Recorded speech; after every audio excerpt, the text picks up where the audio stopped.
So this is the WINFL show. I'm Ian McKinnon, and I have the esteemed pleasure to be joined all the way from Los Angeles and the three-time Sports Emmy-nominated Rich Eisen Show co-host and senior producer, Mr. Chris Brockman. Chris, how are you doing? Thank you very much for joining us. Hey, Ian, thanks for having me. Three-time nominated, of course, no wins yet, but that just puts us in the same category as a lot of NFC East teams these days. No actual wins, just a bunch of playoff nominations, and maybe one day we'll push it over the goal line, like maybe the Bills can do this year. We'll see.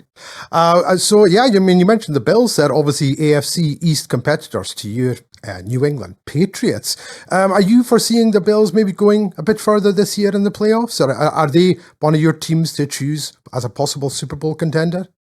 You know, I think anytime you have Josh Allen, the reigning MVP, you're going to be a contender. You're going to be have a shot as good as anybody else to make the Super Bowl and possibly win it. You know, they haven't got there yet. But the thing about Josh Allen is, and it's kind of funny if you look at his first couple of years in the league, you know, everyone thought if you look at the numbers, he was going to be out of the league soon. You know, he had a low completion percentage and the Bills weren't winning games. And then, you know, he's a great testament to hard work and that you can improve. Like who you are as a college player and your first couple of years in the league is not who you ultimately are as a pro. And if you look at Josh Allen now, he's put together several outstanding seasons in a row, finally capped off by his first MVP last year. And I think no matter who you have around him, if you have a guy like Josh Allen, you're going to be a contender week in and week out. And certainly when the playoffs come around and you look at from the Patriots standpoint, you know, we think that, you know, our guy Drake May can be a Josh Allen light. And he's got certainly the same type of skill sets, big arm, able to make plays with his feet, and very heady player. And, you know, same guy didn't really have a lot of college success either. So, but you're coming in and you're certainly excited. But yeah, I would say as optimistic as I am about the Patriots, and I'm sure we'll get into more of that in a minute, but I certainly think it's Buffalo's division to lose. And I would imagine that they'll win the division again this year for the sixth straight year. Yeah, and you mentioned that Josh Allen obviously struggled early on in his career. And we look at some of these quarterbacks today, and if they don't do it immediately from their first year, they're getting labeled as busts. And it's absolutely terrible for the pressure for some of these. We forget sometimes how young these guys are. You know, 21. Yeah, it's kind of too bad. It's kind of too bad. I mean, I guess it's our fault too, you know, being part of the media and the, you know, the sports kind of talk industrial complex here. But, you know, there's so much pressure on these young guys coming into the league immediately to have huge success and to turn around a franchise, you know, kind of just like that. And, you know, Jaden Daniels is kind of the weird example of this where it's like, you know, he puts a lot of pressure on other players because, like, now a lot of teams are, we can be the new Commanders, or, you know, we can be the new Texans, like C.J. Stroud. Everyone thinks he had a down year last year, and maybe the numbers showed a slight downtick, but he won a playoff game again for the second year in a row, which not a lot of rookies can do if you look back through the history of the league. So, yeah, it's funny. You know, every quarterback that we have on, we kind of ask them, you know, are these guys evaluated too quickly? And everyone kind of resoundingly says, yes. Tom Brady has said it too. You know, these guys need multiple years before they can find their footing, you know, as a professional quarterback.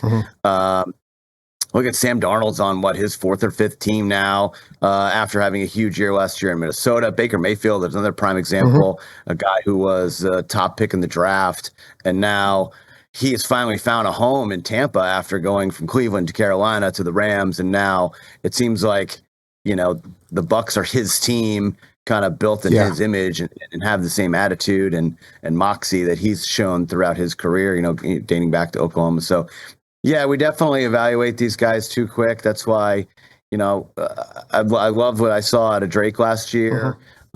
He did turn the ball over a lot. A lot of those were pretty unlucky. A bunch of interceptions went through receivers' hands, and he's out there trying to make plays with his feet because he has no time because the line was so bad, and, you know, fumbled away a couple of balls. But you like to see his playmaking ability, the outside the pocket, the off script stuff, and, you know, certainly as a Pats fan, like I said, we're super optimistic. And quite rightly. So now, speaking of your Patriots, last year they went 4-13. bottom of the bottom of their division. Yeah, I wish we went 2-15. It would have been a better lot there for the number one pick. But you can't lose them all, right? You can't win them all. You're not going to win them all, but you certainly can't lose them all. You can't expect grown men to just roll over. But no, 4-13. It was definitely a bummer. Sorry, I cut you off, but. If we could double that up this year, I think that would be, a big mark of improvement there. Well, I think you definitely will. I mean, the additions of Will Campbell in the first round and then Travion Henderson, who I'm a Broncos fan, and I was dying that we'd be able to get Travion Henderson. I'm very happy with Juddy Barron, the cornerback that we picked up, but getting Henderson in the second round there, that's just a great pickup for you guys. And of course, Will Campbell, as I say, and then Jared Wilson later in the third round for the offensive line. That's got to be really a big help to Drake May going forward this year. What's your thoughts on your Patriots? Yeah, you have to think that, well, first off, it starts at the top, right? It starts bringing Mike Vrabel in, it bring Josh McDaniels back, a lot of the other coaching hires that they made. That first and foremost is a cornerstone, and that gets the fan base and gets me excited about the future. It's not going to be a one and done situation with Mike Vrabel, and then Will Campbell, super safe. Whether he stays at tackle or goes to guard, that guy's going to be a cornerstone offensive lineman for at least a decade. Barring injury, he just has that type of makeup and mentality that you love to see at one of the leaders. On the offensive line there. And then just top to bottom throughout the draft, just great quality value picks, but guys that can make a real impact.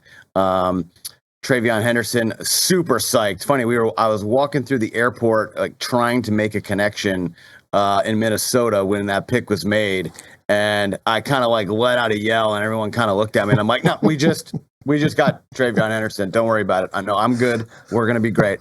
And, you watch that guy throughout the college football playoff and throughout his career at Ohio State, just absolute big play potential all over the field every time he touches the ball. And that's what, the Patriots offense, quite frankly, has been lacking, since the Brady era, since the turn of the 2020s. Just nobody that scares you. No one that other teams have to game plan against or will keep, coordinators up at night in meetings. And, you add Kyle Williams, too, from Washington State. Like, that guy has big play capability as well on the outside. No deep threats, no home run hitters. That's what's been missing from the Patriots offense. And I think you add those guys as well as, Stephon Diggs when he's finally 100% healthy and out there, and maybe Jalen Polk and Javon Baker get their stuff together, and whether it's Kayshon Boutte or someone else like that who has shown an ability to make a play here or there, that's what you throw in with Drake May, addition to that Hunter Henry safety blanket, and you're like, okay, this is an offense that could score, 20 or more per game, without even blinking, with the potential for 30 plus. That puts kind of a scare into teams. Yeah. And suddenly, if you get behind 2 scores in the third quarter, you don't have to worry about, we have the ability to come back. Whereas in the last couple of seasons, in that scenario, it's game over and you're already, taking the loss and thinking about next week. Oh, definitely. And we've already sort of mentioned the Bills and Josh Allen, but the other teams in your division, the Miami Dolphins, the New York Jets, a lot of uncertainty going into this 2025 season. Which of those teams do you think will make the biggest step forward? We know Miami has talent, but obviously with the injuries to Tua that have been going on, and who knows what's going on with the Jets. Yeah, those two teams are kind of, we say it on the show all the time, they're kind of a shrug emoji team. You don't really know what you're getting from those guys kind of on a week in, week out basis. It starts at the quarterback position. You want to talk about Miami. Look, we know that Tua has talent. We know his accuracy, his ability to throw the deep ball, the quick game. Like, that's where he really thrives. But, he just can't consistently stay on the field. But when he does, he's been a top performer in the league. What are you getting from Tyreek Hill? Can Devin Achane stay healthy? Can Jalen Waddle stay healthy and make the leap that we all thought that he could be a top player in this league? You just don't really know, and so that's why kind of this offseason I've been saying that Mike McDaniel's a little bit on the hot seat, just because they're under a lot of pressure to perform. Tua's on the hot seat. You got to earn that $50+ million a year contract. Just because it's your turn and you get it. Nothing's guaranteed. And so I really don't know that, that is going to be my stat for you guys later on. I don't know when you want to get to it, but Tua has had a lot of success in this division. It's putting together full, complete seasons, and the last couple of years, even when they did make the playoffs, they had to go to Kansas City in that brutal cold, and that was over, but kind of before the game started. And so, they're a fun team. Weird stuff happens in Miami, as we know. The Patriots have had not a lot of success down there in recent years. And so I don't know. They can. It seems like we all kind of got on the train a couple of years ago by picking them to win the division, and then it was just same old, same old, same old. It was the Bills' division. Miami kind of fell by the wayside, made the playoffs, and then got trounced. And it's too bad because they are a super likable team, and they are a fun fantasy team. They're a fun red zone team to pop in and watch them hit big plays and home runs, but to do it consistently throughout an entire 17, game schedule, man, I don't know. And then about the Jets, look, they took a swing. The Aaron Rodgers thing didn't work out as, maybe a lot of people could have saw coming. They fire their coach after like a month, it seemed like last year. They're just kind of dysfunction with a capital D, and that's kind of what we've come to expect out of them. But, they take a flyer on Justin Fields. It's a low-risk deal. And that's still a guy who can make a lot of plays, super young. The two-way mobile quarterback, big arm, can run and make plays. You just wonder what they're going to do around him. So hopefully Aaron Glenn can provide that stability because they're a franchise that hasn't really had much of that. But they still have young playmakers, Garrett Wilson on offense, Breece Hall in the backfield there, and Sauce Gardner on defense, and and up front, Quinnen Williams. They still have a lot of great players and a lot of talent, which is why people were so excited about them, when they signed Aaron Rodgers. And the last 2 years, it just didn't go their way. Who would have thought that Aaron Rodgers would win less games than Zach Wilson? And that's just kind of how the cookie crumbled there. But it's a tough division at the top.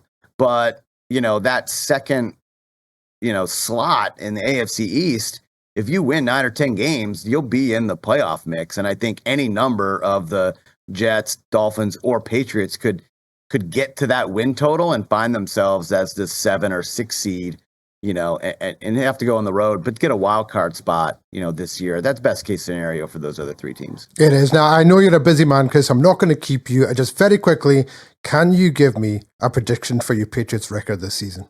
Well, I got kind of goaded and baited by Rich into doing the win-loss game. That's something we love doing in the off season once the schedule comes out. Doing the win-loss game, I got baited into it, and I fell into the trap that every one of our callers falls into, where you just get excited and you get caught up and you just start rattling off wins.